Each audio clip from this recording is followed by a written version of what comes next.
This is a geoboard. They're used to illustrate shapes, and you can create shapes by connecting rubber bands on the board. They were first developed in Egypt in the mid-60s, and then they came to the United States. They came to the United States in the 70s, and they caught on. There's many different sizes and shapes. They can come in larger.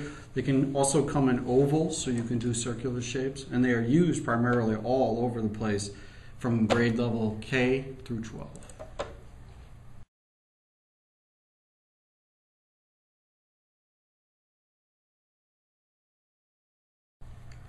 Okay, in the modeling section, we typically, the lesson was built around using a 10 by 10.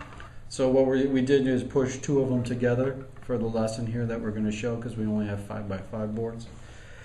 There's a coordinate system that we're given up on here, and sort of like bingo where you say, you know, I6 and then you fill in a dot. Here we're going to give the students we're going to have 2 points given, and then we draw a rubber band in between the 2 points. So we're going to do the first step together to form a shape on here, and I want you guys to tell me what kind of shape you think it is. So the first point that I'm given is A1 to A4. So here's A1 and here's A4. So I will put the A1 to A4. The next point I have is A1 to D4. So that's A1 to D4. And then the last point I have is going to be D4 to A4. So what shape, I have 2 students in the class here. What shape do I have? A triangle. Yes, very good, a triangle. And now, once we create this simple shape using the coordinate system that's been given, we're going to write another shape in terms of a same coordinate system, and then we're going to guess what happened to them. Okay, not guess, but sort of arrive at what happened to them. So the first coordinate that we're going to be using is F2 to I2. So we go F2 to I2. Okay. And then we're going to go from I2 to I5. So I2 to I5. And then we're going to go, lastly, from I5 to F2. Okay. So what has happened to the 2 triangles? Can you name any differences between the 2 triangles? None. What, student? What is the difference? They moved. Yeah, they moved. So is it a move over where this one just moved over to this place? Or did they flip it all? Flip? Yeah. Thank you. That's good. That's very good. They flipped, yes. This almost turned over and became this. If this was clear. Oh, this is actually clear. So it flipped over. Whoops. Oh, that didn't work. It's flipped over this. So there's pretend there's a line, and we call that line a line of symmetry. And I flip and fold it over, and it's exactly the same. And so when we have a line of symmetry, and it's like the shape has been flipped, we call that a reflection, because it's almost like a reflection in a map. And so if I was to make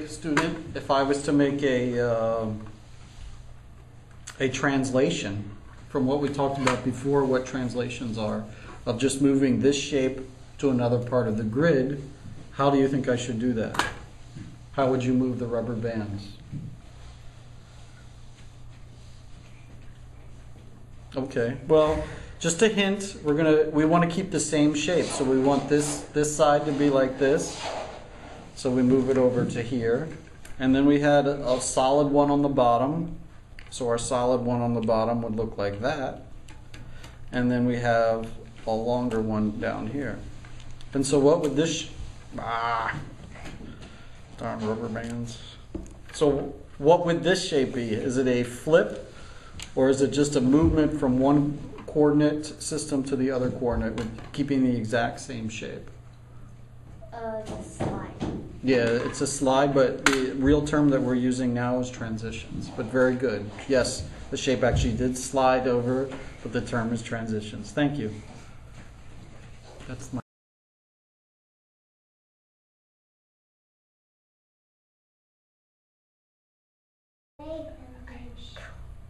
Okay, this is the guided practice part of the lesson. And just like we had just shown in the modeling section, we're going to be giving coordinate systems. And then each one of our students is going to follow the coordinate systems, draw the shape. So they're going to not draw the shape, but put the rubber bands where it tells them to put the rubber bands.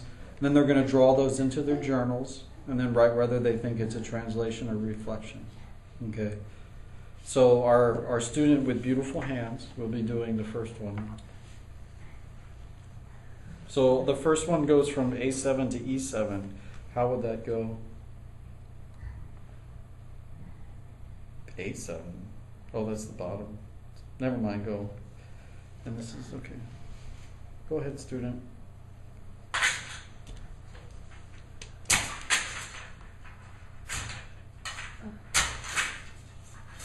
Now, do you think you're right? Check out your two number systems. We've got A7. And what would this number be? 10. All right. So do you think you should make a correction? A7 is right. Don't take that. Put the other node somewhere where you think it would be the right place to go. Wow, that makes the class awkward.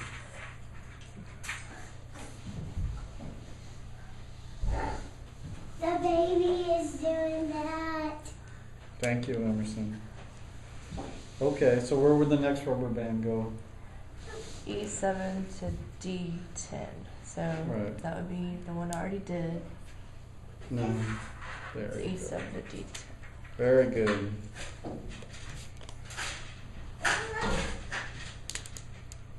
He looks out. Okay. So the important thing is to read the directions carefully. Now you keep going. We're just guiding practice. I'm milling around to other students and talking to them.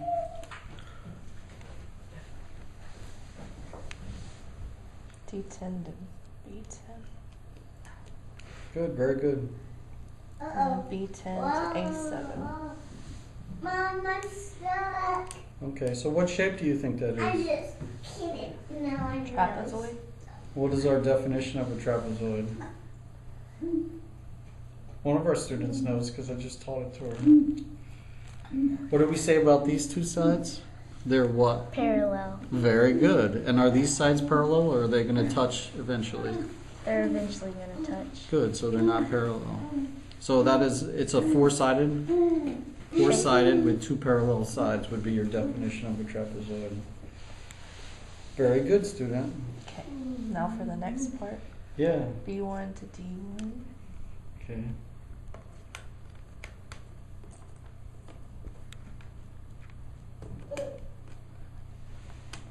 Very good. And then D1 to E4. D1 to E4. And E4 to A4. Good job. Thanks. And A4 to B1. This is a good one for you. I've got one. Okay, so what shape would we have in our new one? What would you say that was? Another trapezoid.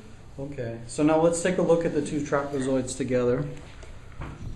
They're a little out of shape, but let's look at the shapes. Now, is this shape here just move down here? No.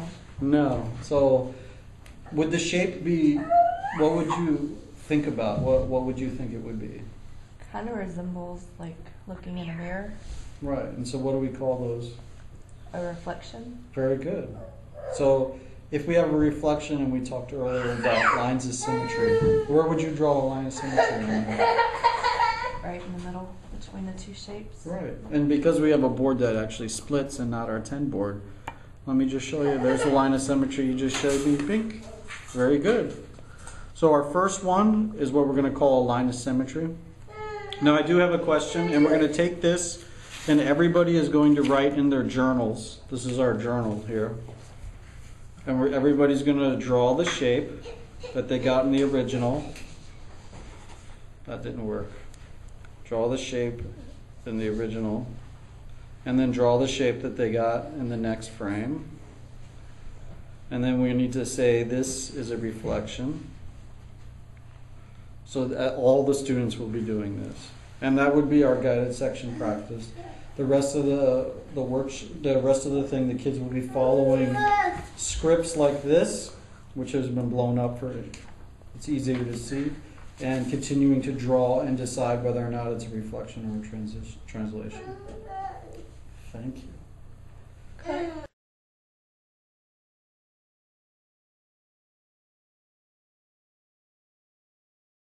One. Okay.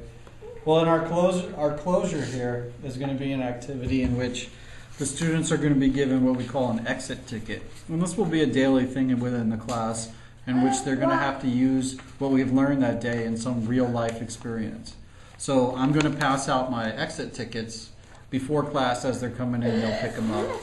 So I have 2 students here who get their exit tickets. And now I'm going to think of questions to ask them in which they must fill out in order to leave the room. So I stand in the front of the room and I say, okay, a real life example, what would this be? Would it be a reflection or a transition of an airplane traveling through space? Is that a reflection or a transition? Will my students fill it out, please? Translation. Put it on your paper, don't ask me. Oh.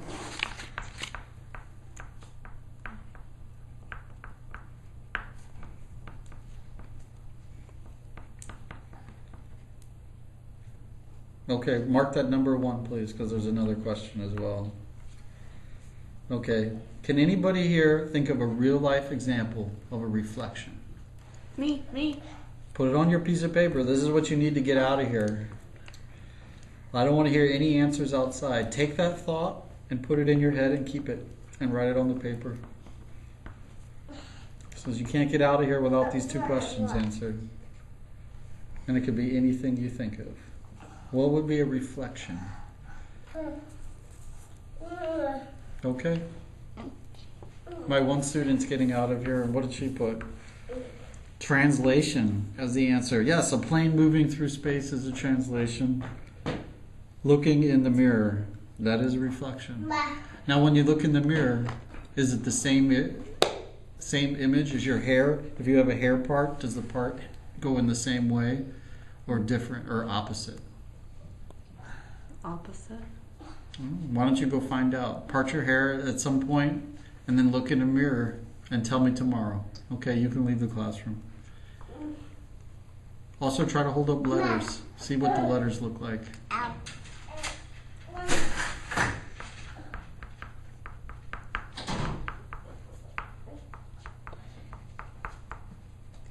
this, are we going to eat? So we have a translation as a plane moving through space. Yes. The plane itself is not changed or flipped or anything like that. Moving a bus from point A to point B. Can you explain to me what that means? It means that the bus was at one place and now went in a straight line to another place. Okay. So if we had the same shape that traveled to a different place, what would we call that? If I had a triangle that didn't flip, didn't change, didn't move anything, but moved from one spot to the other spot, what do we call that interactivity? A translation. Right. So do you think you have a translation or do you think you have a reflection? A translation? Yeah. That's okay.